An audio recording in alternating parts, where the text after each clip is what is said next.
और सीधे आपको लेकर चलेंगे लोकसभा में जो चर्चा चल रही है इस वक्त, उसमें इंडिपेंडेंट सांसद चंद्रशेखर आजाद अपनी बात रखते हैं। जब हम महिला सशक्तिकरण की बात करते हैं तो ये कोई नई सोच नहीं है, ये इस परंपरा की निरंतरता है। जहां सावित्रीबाई फूले, मां रमाबाई, अहिल्याबाई होलकर, फातिमा शेख, झलकारी बाई, ममता देवी फांसी, अवंतिकाबाई लोधी, मां फूलन देवी जैसी वीरांगनाओं के संघर्ष हमारे सामने उदाहरण है।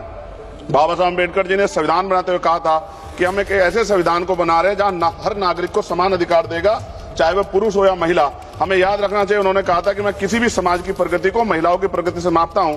बाबा साहब अम्बेडकर जी ने सबसे बड़ा क्रांतिकारी कदम था वो हिंदू कोड बिल था।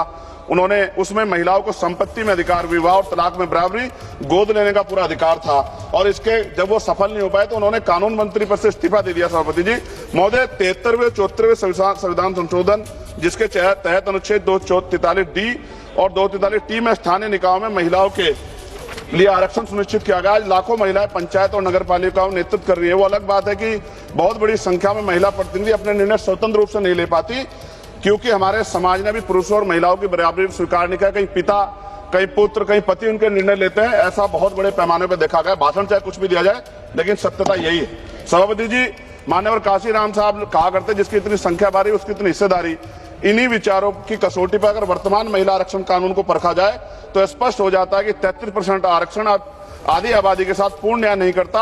और यदि 33% आरक्षण दे भी दिया तो सबसे बड़ा प्रश्न यह उठता है कि SC, ST और OBC और मुस्लिम वर्ग की महिलाओं को वास्तविक प्रतिनिधित्व कैसे मिलेगा, क्योंकि